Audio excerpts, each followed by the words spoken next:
春日宴上，小郡王错将我认成周大姑娘，与我多说了几句话，惹得周大姑娘与他大吵一架。他面子上过不去，醉酒间赌气跟圣上求娶我。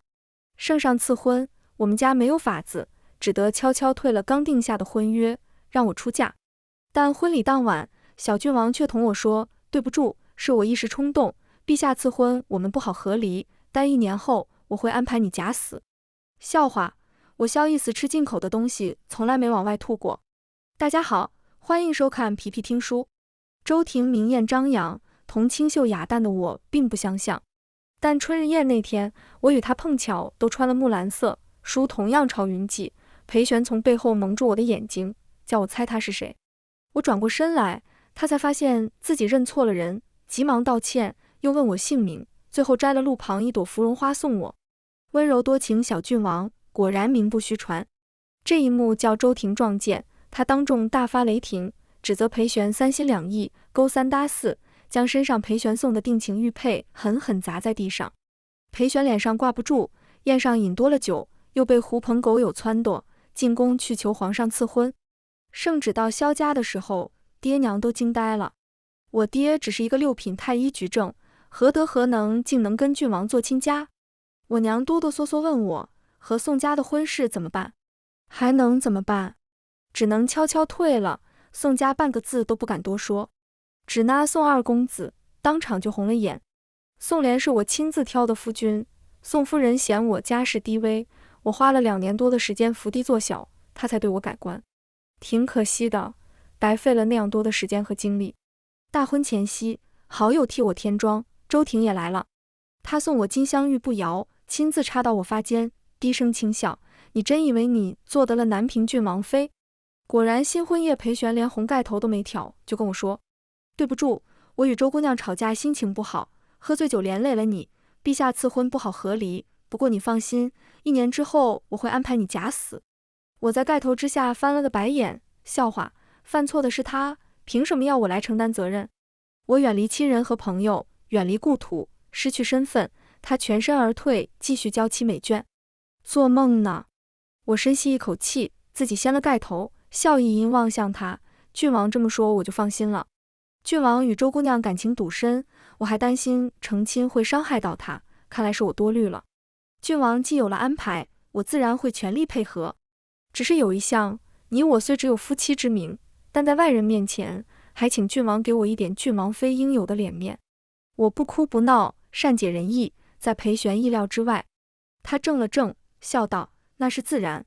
又道，婷婷还说你不会肯，还说你是故意同他撞衫，引我注意。我露出吃惊的神色，周姑娘怎会如此揣度？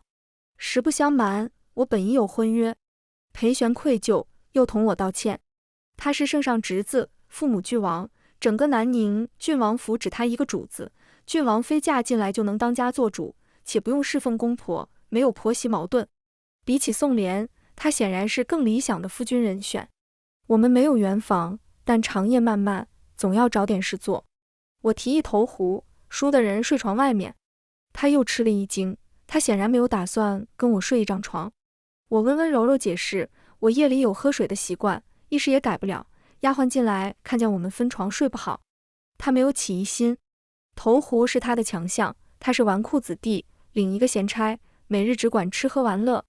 周庭是武将之女，幼时曾与父兄在北疆生活过一阵，会骑马射箭，性子爽利，同京城贵女多有不同，很能同裴玄玩到一块。但裴玄没想到我玩投壶竟也不差，虽然不及他，却也叫他刮目相看。我输了，他睡里面，我睡外面，2条被子，2个被窝。躺下来的时候，我听到他的呼吸乱了一瞬。翌日早起去祠堂给裴玄父母上香磕头，他的奶娘在旁边伺候，抹着眼泪对牌位道，王爷王妃，郡王爷终于成家了，你们9泉之下也可以安心了。裴玄眼睛也红了，他自幼失户，是这位奶娘照料他生活起居，打理王府，名义上是下人，权力却极大，府里上下尊称一句佩蓉姑姑。我和裴玄的事，裴玄没有瞒他，他私下里悄悄提点我，郡王重情，有了肌肤之亲，他便不忍心赶你走了。相较于周庭，他更喜欢我做这个南宁郡王妃。因我出身不如周婷，看着也好拿捏。他不想交出管家权，觉得我新进门脸皮薄，定也不好意思找他要，故此提都没提。却在周婷登门时，使人拦住他，说是我吩咐的。周婷被拦了2次，大怒。他从前是郡王府如自己家，出入自如，无需通报，哪里忍得了线下的落差？甩着长鞭就打进了郡王府。这是我和裴玄成亲的第4日，圣上给了他10日婚假，他做样子这几日都同我厮混在一处。我们正在下棋，输的人晚上睡外面。昨晚我们比了蹴鞠，他输给了我。周婷闯进来，鞭子直接甩过来，将棋盘都打烂了，黑的白的棋子飞得到处都是。祖宗哀！裴玄说，谁又惹你了？这么大火气。他没生气，语气宠溺又无奈。我将周围的下人遣开。周婷指着我，你还说他没有企图？他竟敢让人拦着不让我进府。他算个什么东西？南宁郡王府什么时候轮得到他说话？裴玄蹙眉看向我，眼里责怪的意味很明显。郡王爷，我无奈苦笑，我才嫁进来4天，府里各处都不熟悉，人也没认全，管家权也不在我这，我上哪去指使别人？裴玄一怔，随即明白了。奶娘的解释也很在理，像一个长辈，才成亲几天，就同外面的女人不清不楚，名声还要不要了？裴玄讪讪，他敬重奶娘，周婷看在他的面子上，也愿意礼让他3分。奶娘以为我在意裴玄，和他一条战线，应该感激他帮我对付周婷。他想让我依靠他。等他离开，我主动提起管家权，还是奶娘先管着，虽说不合规矩，但是1年后我就要离开，再和周姑娘交接也麻烦，还不如到时候由奶娘直接交给周姑娘。我表现得无欲无求，连周婷都吃了一惊。她看不透我，惊疑不定。我又说，1日不见如隔3秋，你们肯定有很多话要说。不过今时不同往日，郡王爷已婚，再和周姑娘单独说话，恐惹人闲话，我在一旁反而合情合理，你们别不好意思，就当我透明。裴玄和周婷一齐红了脸。我这么大个人处在这儿，他们当然不好意思说什么情意绵绵的话，只随便说了几句。晚间裴玄要同我继续下棋时，我伸出右手手背给他看，那里有一道红红的鞭痕，是周婷不小心甩到。你心上人打的，你是不是要替他赎罪？我娇嗔。裴玄失笑，问怎么赎罪？先替我擦药。他照做，指腹蘸了药膏，轻轻抹在我手背上，凉凉的，痒痒的。好痒。我一直笑。他便故意朝我伤口吹气，我投降。好好好，今晚让你睡里面。10日婚假一过，白日里我便不大见得到裴玄了。不过他晚上倒是会准时归家。我们一直同睡一张床，琴棋书画、斗鸡走马、相扑掷头都比了一遍。他很享受我们这种暧昧关系，明明很亲密，却什么关系都没有。这一日阳光甚好，裴玄准备出门时，我叫住了他，能不能带我一起？我一个人在家挺无聊的。他迟疑。我已经爬进马车，我不管，反正你不能丢下我。我们去京郊马场，已经有一大帮人在等着，男女都有，周婷也在。裴玄扶着我从马车上下来时，现场静了一瞬，周婷的脸当场就黑了。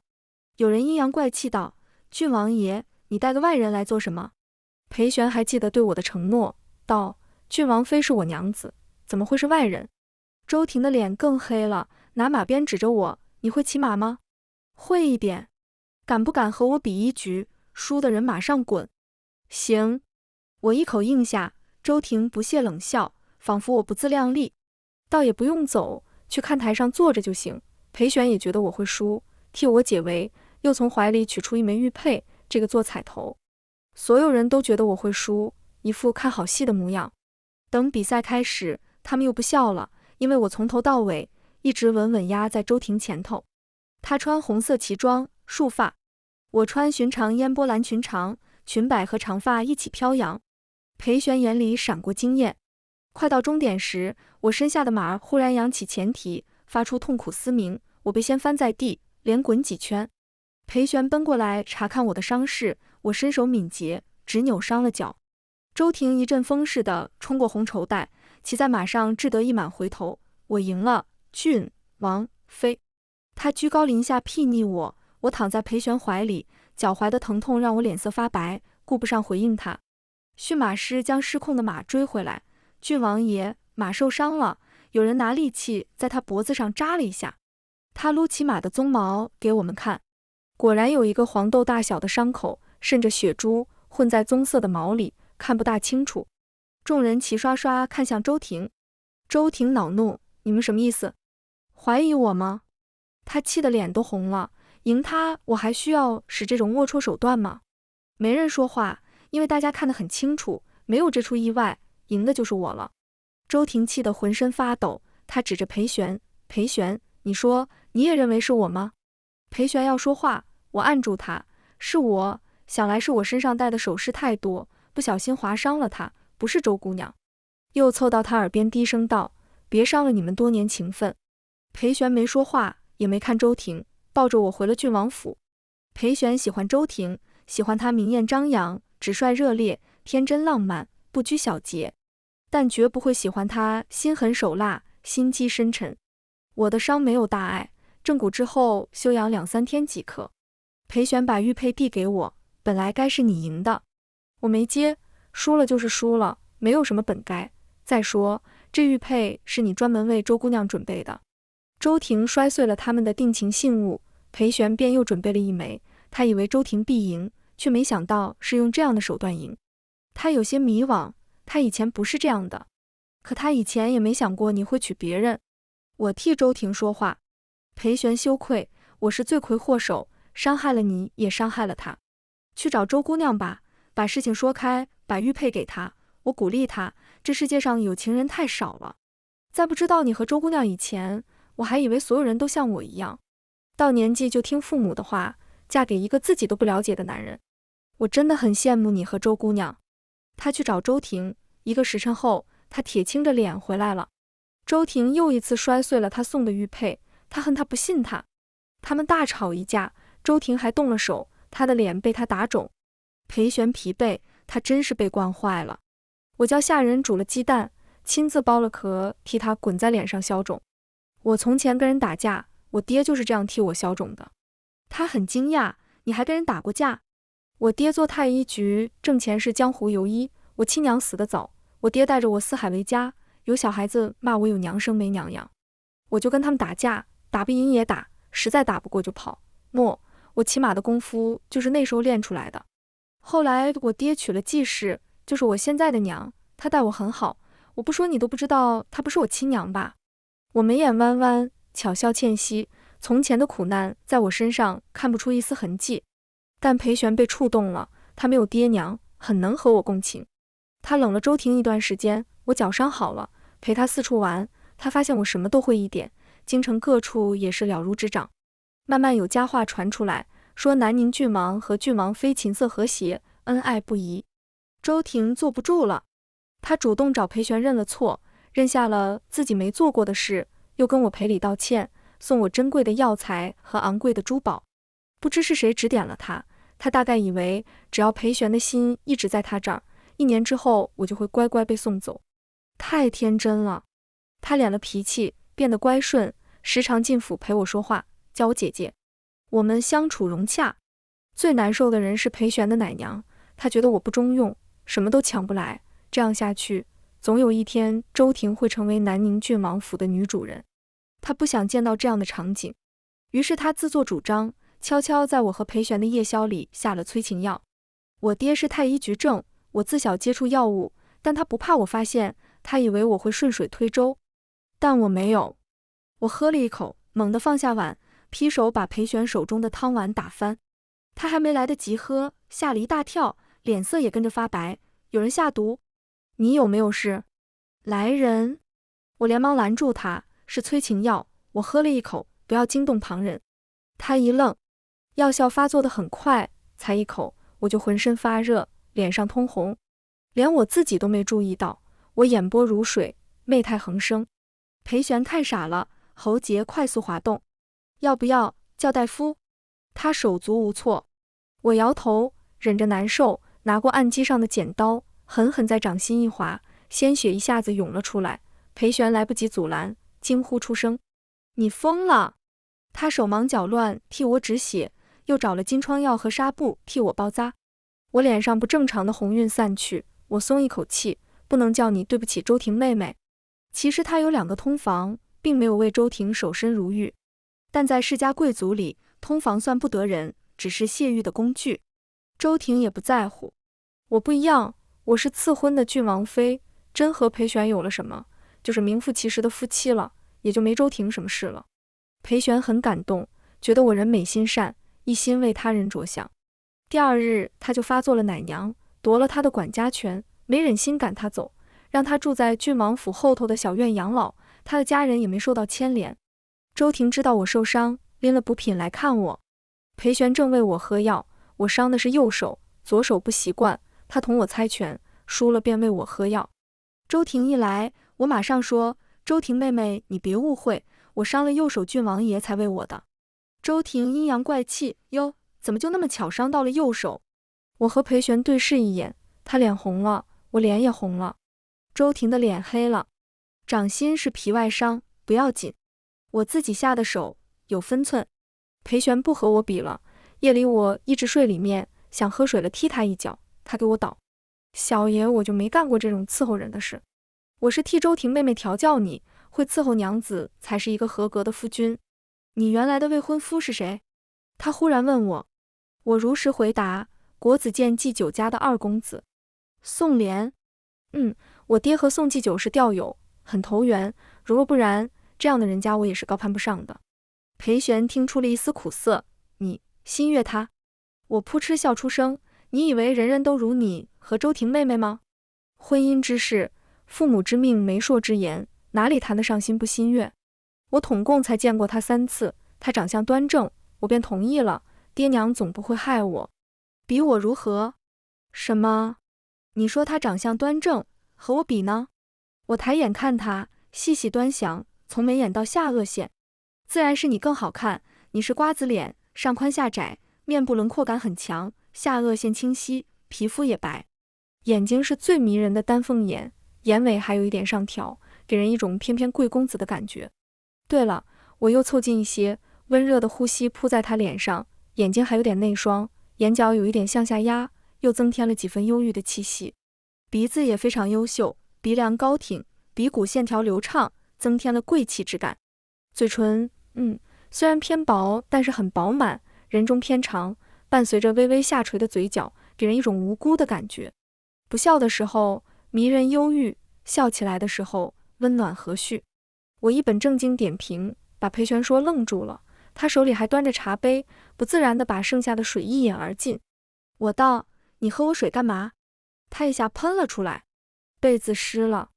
大半夜惊动了下人，重新换被褥，我身上也湿了一点，重新换了干净的。第2天就有谣言说我和裴玄玩得花，玩得野，夜里叫了好几次水。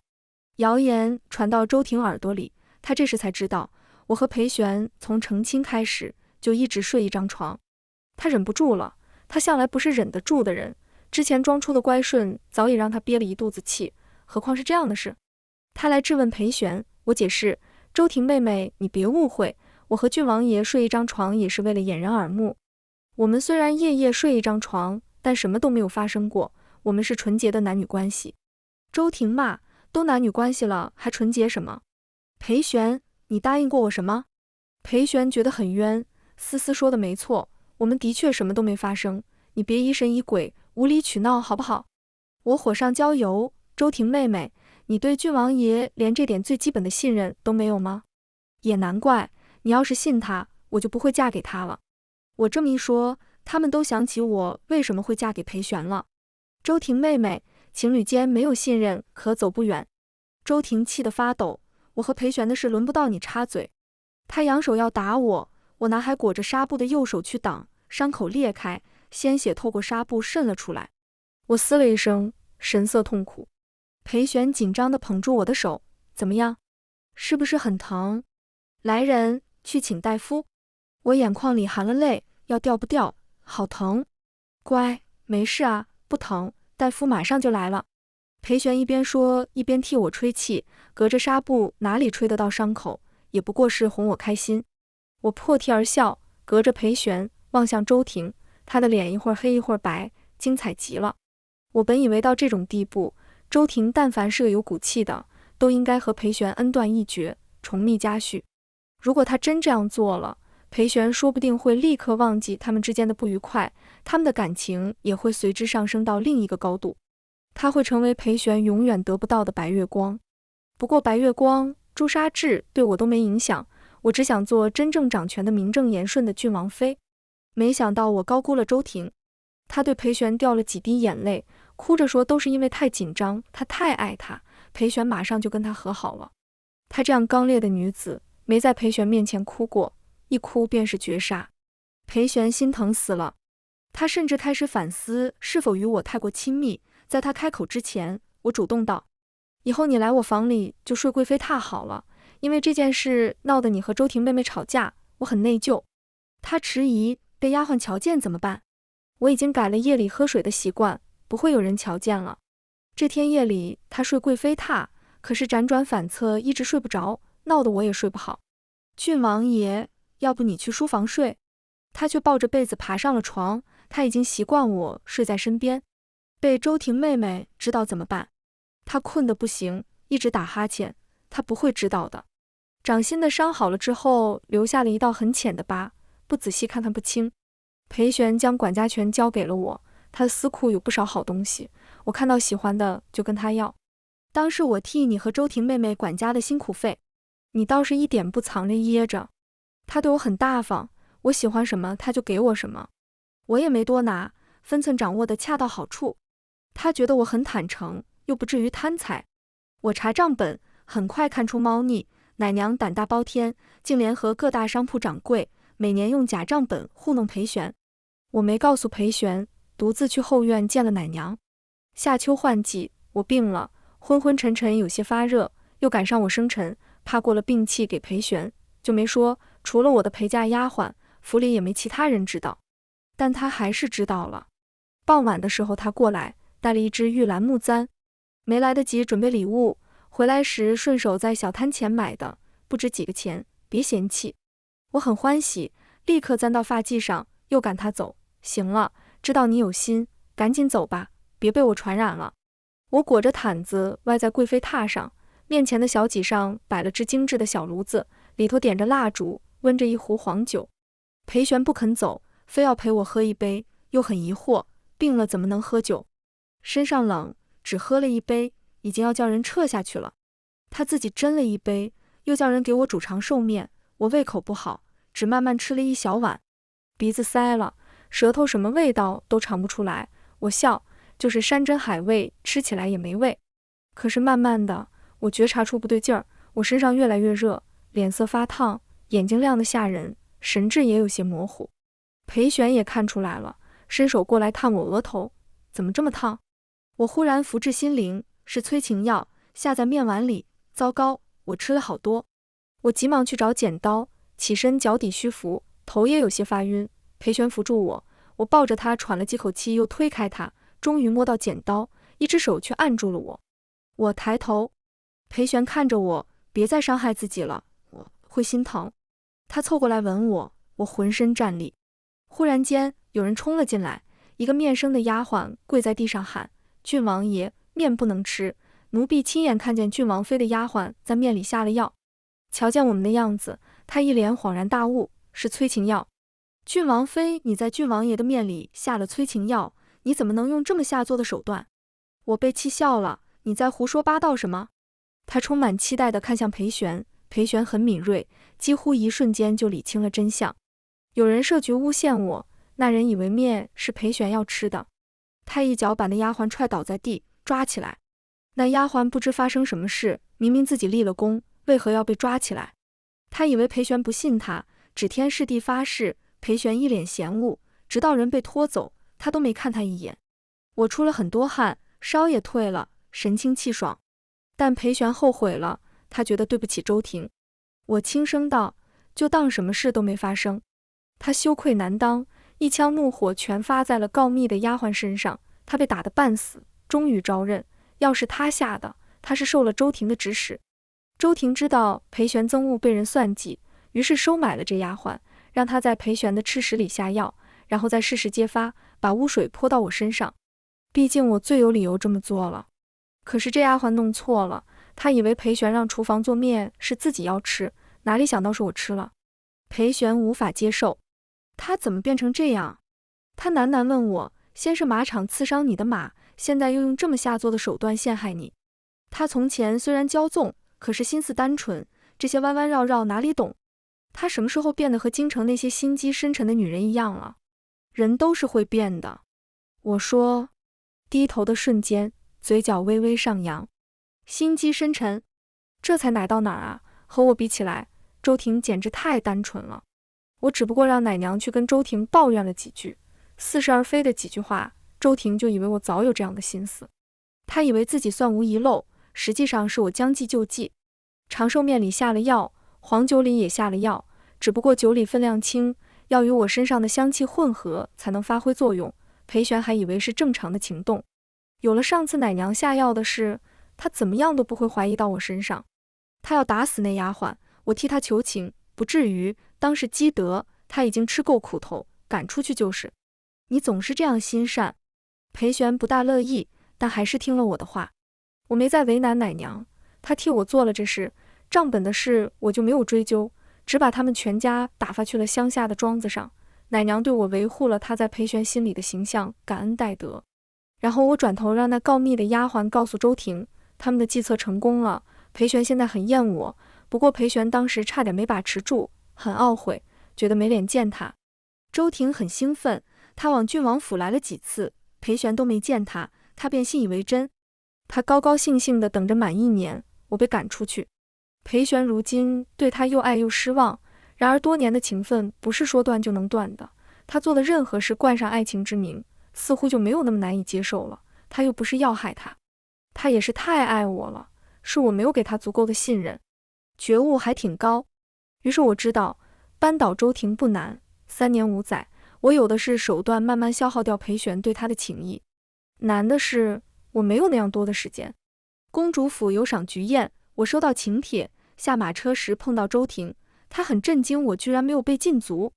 郡王爷对你也太宽容了，你做了那样的事，他居然还让你出门。他低声训斥我，你但凡有点羞耻之心，就该闭门不出。我笑，我是陛下亲赐的南宁郡王妃，只要我不谋反，我永远都是南宁郡王妃。他恨得牙痒痒。他在我前面进了公主府，等我到的时候，一群人忽然没了声音，个个神色怪异地看着我。他在人群中间，一脸幸灾乐祸地看着我。有跟我还算交好的夫人悄悄告诉我，周姑娘说南宁郡王至今没有跟你圆房。我露出诧异的神色，周姑娘怎么跟长舌妇似的？说着，我忽然眉头一蹙，捂着嘴巴干呕起来。那位夫人震惊，啊，你……我娇羞一笑，还不确定呢。刚刚想要看我笑话的一群人齐齐去看周婷，周婷已经震惊地站了起来，脸上青红交加，悲愤异常。她没脸继续待下去，不到1盏茶的时间就借口身体不适走了。我回府的时候，裴玄已经回来了，目光落在我的小腹，轻颤着声音问，你当真？周婷找过他了，他们吵得比以往任何一次都凶。周婷到这时才知道，是他成就了我和裴玄的好事。我笑一笑，我骗他们的。周姑娘到处说我和你没缘房，这话要是传到陛下耳朵里，陛下还以为你对他不满呢。裴玄微微松了一口气。我又道，周姑娘还是太莽撞了些，做事不计较后果。裴玄沉默。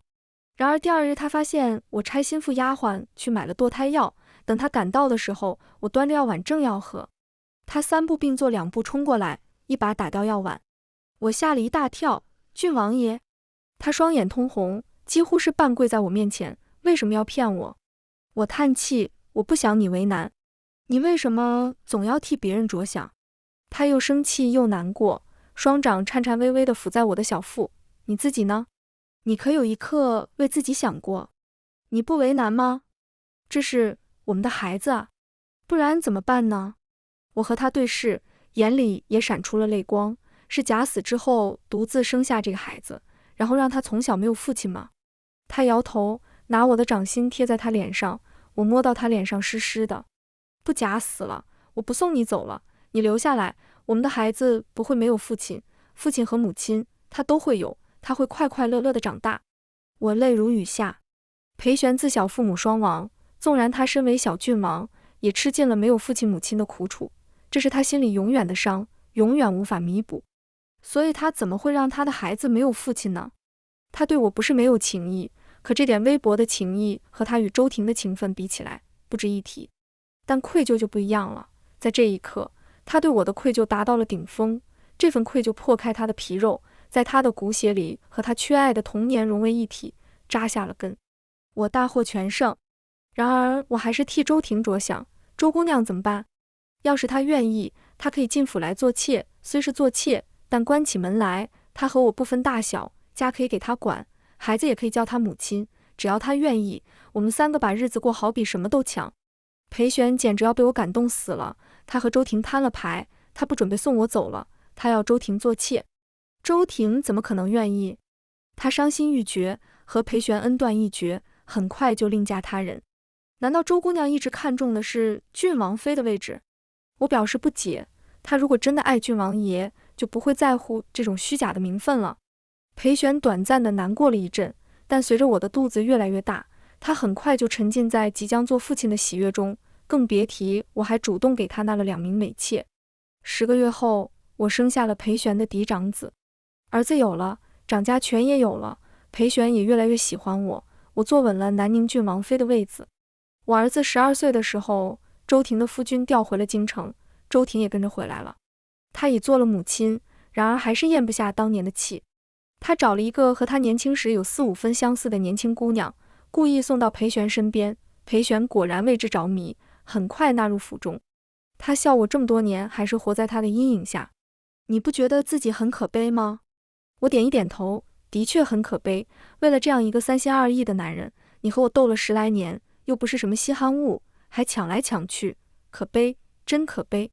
他正然看着我，我第一次真心实意地劝他，适可而止吧，你有夫有子，幸福美满，犯不着因为以前的事再把这一切毁了。裴玄他不值得。他忽然明白过来，你从未爱过他。我说，我有3个庶女，我一直教导他们爱人先爱己，任何男人都没有我们自身重要。